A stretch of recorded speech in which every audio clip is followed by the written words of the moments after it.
It's not really on my agenda to really worry about what are people going to think, because then I would be living by their standards and rules. I take pride in expressing my sexuality as a female. I think my fans have come to expect that. If I'm a bitch, then I'm a bitch, if that's what an assertive woman is to you. I've come full circle. Welcome, Christina. Thank You're on you. the record with Fuse. Thanks for coming by. Thank you. I know you're feeling a little stuffy today. A little under the weather, thank you. Yes, for clarifying so everybody knows.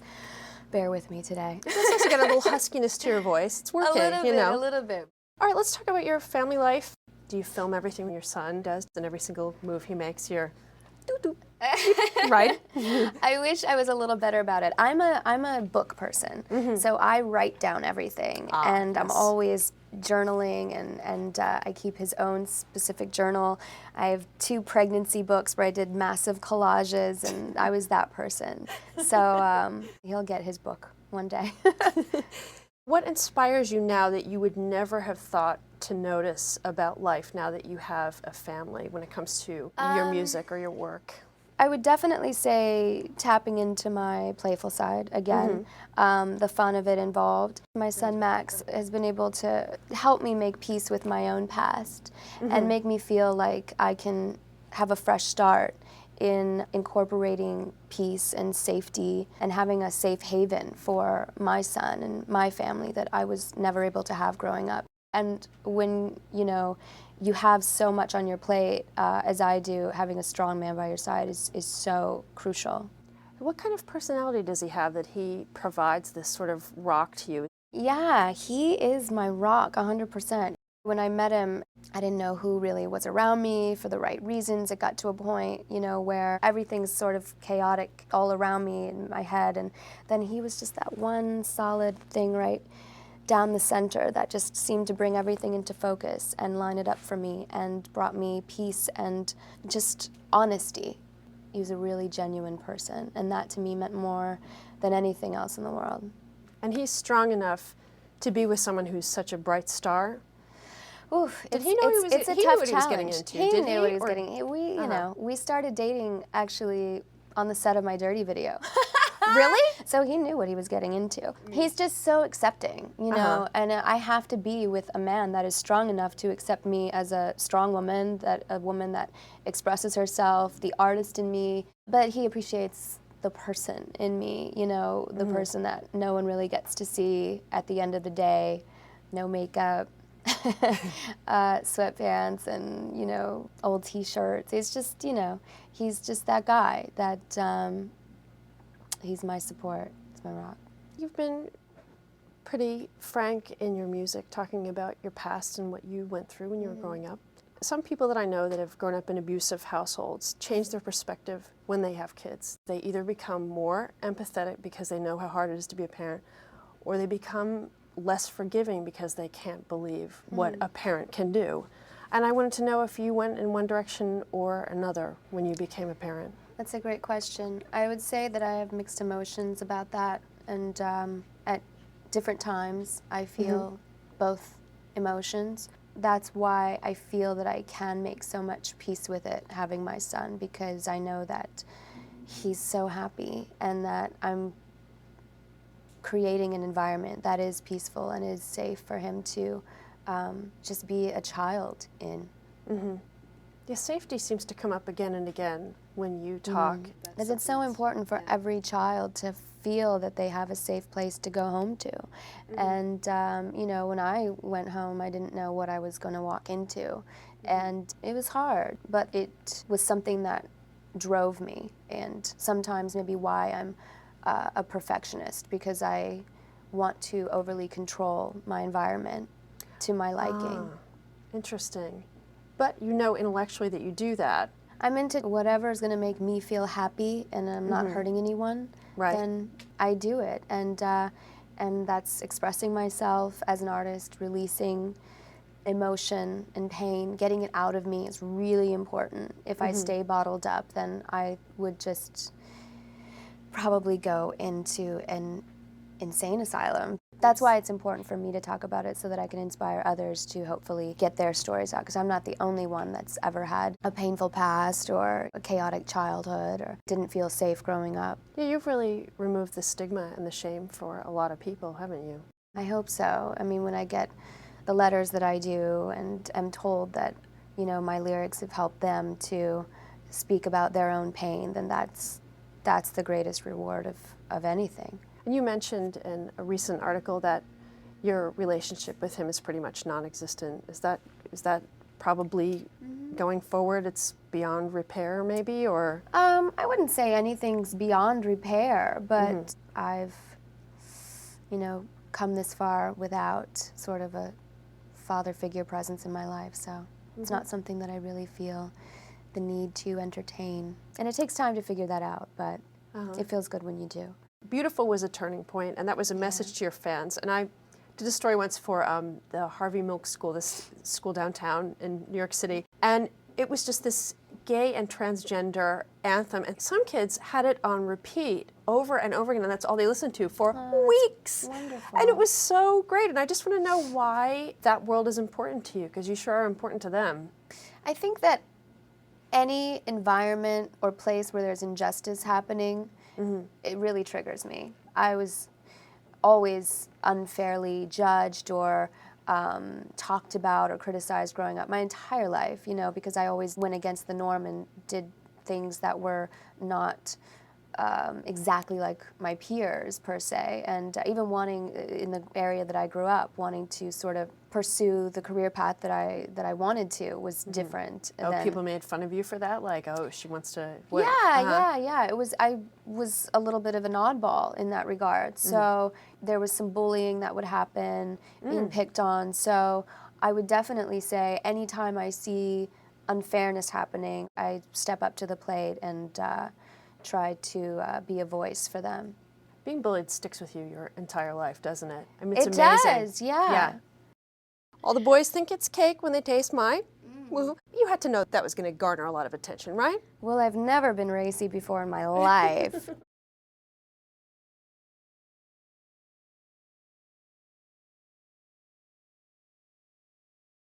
Let's get right into your new album, Bionic, which I've been listening to nonstop. And there's a lot of playfulness on the album. There's a lightness, which I really love. What was going on with you when you were putting the album together?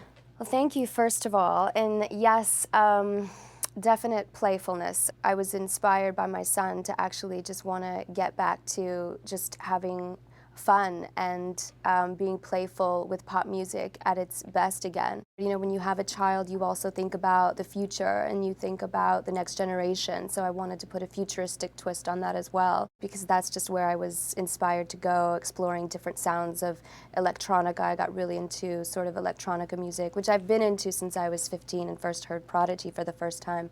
And knowing that I kind of wanted to dive into that world one day, after exploring the retro world with Back to Basics, I definitely wanted to move forward into a futuristic direction with Bionic.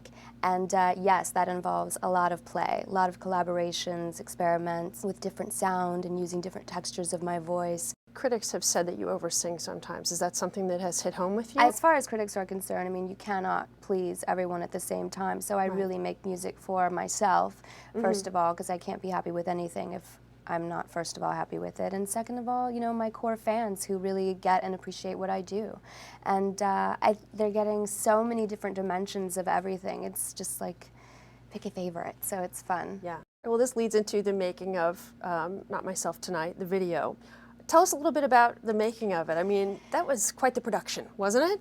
Not Myself Tonight came out because I literally was not able to be myself for 6 months. I was nearing the end of wrapping my first film, Burlesque. And as an actress, it's definitely more of a challenge for me because you have to put all of yourself on hold to go be somebody else. And so it came up as just a release for me. And so you were this typhoon then, and you just... Yeah, there's a lot of bondage referencing also within the video that reflects to that feeling of being sort of tied up and pent up and not myself, and then being able to just let it all go. That's why the ow at the beginning of the record is sort of that moment of release that this is my night and I'm gonna be back to myself in a way. Some people see little pieces of Madonna's human nature in the video. Do you see it or do you not? I wasn't thinking of that actually. Where I do make a direct Madonna reference is the eyeglass, and Express Yourself was the video actually that I took a direct reference from and wanted to pay tribute to her by sort of standing on the big staircase with the billowing smoke, and she wore that famous Gautier pantsuit and the eyeglass. So I thought it would be fun to pay tribute and pay homage to such a strong woman that wouldn't be able to have as much freedom Yeah, if it wasn't for the ones that came before.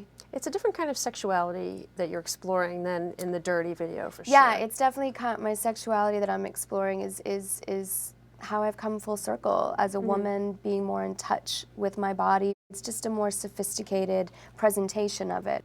You really suffer for your art, though. Some of those costumes could not have been easy, right? Chaps and all those things. I get into the dress up. I do. I get into the dress up. I always have. Lady Marmalade, you know, you'd think, you know, corsets and push-up bras aren't, you know, necessarily that comfortable, but for me, I really, I get into the whole costuming of it. So you're not like, oh, get me out of here. That's where you feel when comfortable. I'm done with the scene, I'm like, get me out of this right now. I'm gonna put on my cozy robe and my slippers or flip-flops and be done. Millions of people are reacting to your visual imagery, and as an artist, I know you want to provoke. Was there ever a point where you thought, you know what, this is the wrong kind of attention, I don't want it, I'm uncomfortable with it? Well, I think what an artist does isn't try to provoke, they just do. Because I think artists tend to want to explore their own personal boundaries. And I think for a lot of people it's just too much sometimes. But I can't think about that, you know? It's not really on my agenda to really worry about what are people going to think of it and is it too much for them, because then I would be living by their standards and rules and how they would live their life and not mine. So why did you choose to work with Nicki Minaj on Woohoo? I mean, she is the biggest thing right now, and you just nailed it when you grabbed her. She's great. I thought it would be fun in the girl anthem vein to get other females on it, and Nicki Minaj was an obvious choice. And that track has gotten a lot of attention. You know, there's lyrics like, Woohoo? yeah. Why would it? Yeah. All the boys think it's cake when they taste my woohoo. And you had to know that was going to garner a lot of attention, right? Well, I've never been racy before in my life, you know, with songs like Dirty and whatnot. Yeah, I think my fans have come to, you know, expect that from me, that it's just part of how I enjoy expressing myself. And I really take pride in expressing my sexuality as a female. I feel like it's so, you know, so much frowned upon or made women to feel shame. And really, I think the female body is beautiful and I take pride in it. So more power to the woohoo. If I'm a bitch, then I'm a bitch, if that's what an assertive woman is to you.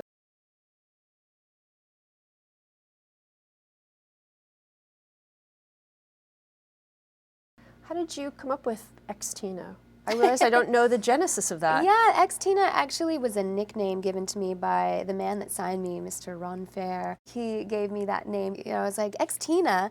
And he's like, yeah, you know, like Xmas, X-Tina, you know, it's like, oh, I didn't think about that. And so I kind of adapted it on my stripped record. I took it on as sort of this, you know, nickname that I let everyone know about, and then it just sort of caught on. Now that some time and distance have passed from Dirty, what do you make about the tsunami of attention that that video received? Oh, I look back at it and I'm so proud of it. It did get a lot of attention and a lot of controversy stirred up, you know. I think that that's all about what artistic expression and creativity is, you know, where it stems from, is making people feel something and making people, you know, evoking emotion in them and, you know, opening subjects up for conversation. And I think that's what Dirty really did. It was I'm 21 years old and I don't give a record, and it was just really fun for me to be free of all inhibitions and everything that I felt. And I'm proud that I had the balls to do it, to be honest.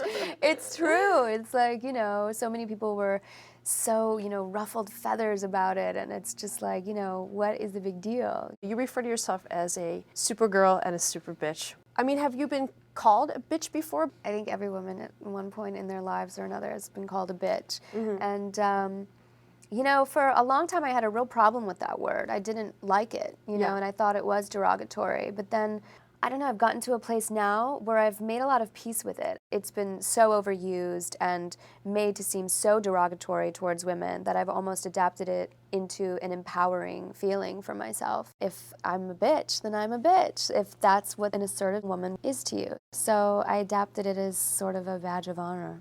Yeah.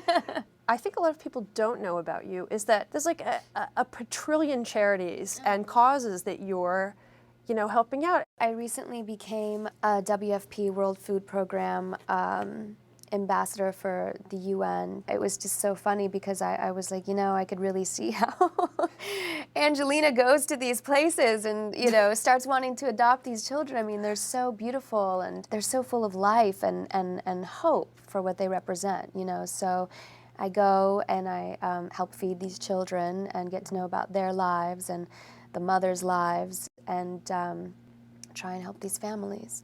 Is this true that in 2005 you gave your wedding gifts to various charities in support of Hurricane Katrina?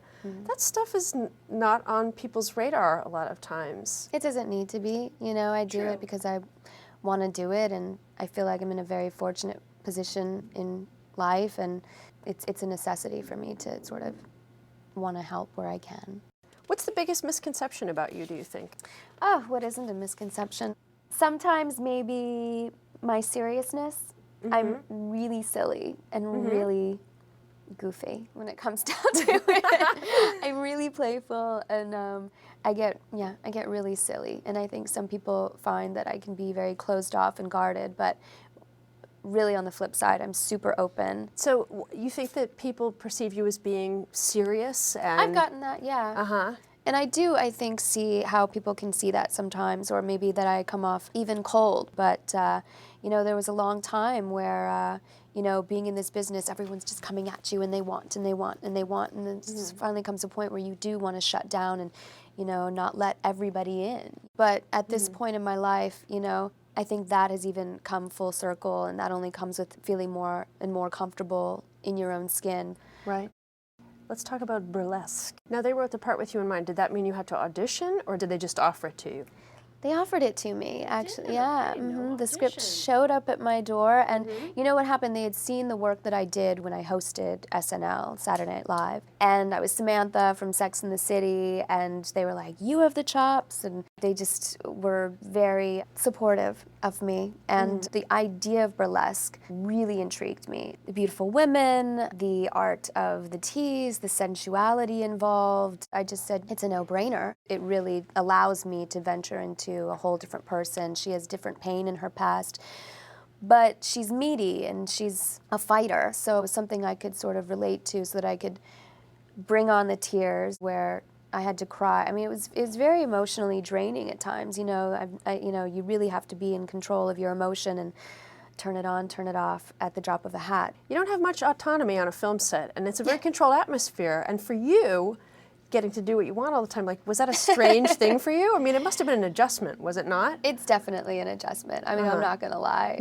you know, I don't lie anyway, but, you know, I'm not gonna even beat around the bush. Yes, it was definitely something that I had to get used to. So it was very interesting getting into the whole world of acting and film. It's just a completely different animal than music. And I thought it was funny that you noticed that the burlesque dancers were really young and that suddenly for the first time you were like the older lady, which would be surreal. Yeah, it was so funny because if you think about it, you know, I've been doing this since I was 6 years old, you know, performing in front of audiences and then recorded my first album at 16, 17. So being in this for a while and always sort of being the young one, it was always like everyone was, you know, up here and I was like, oh, how old are you?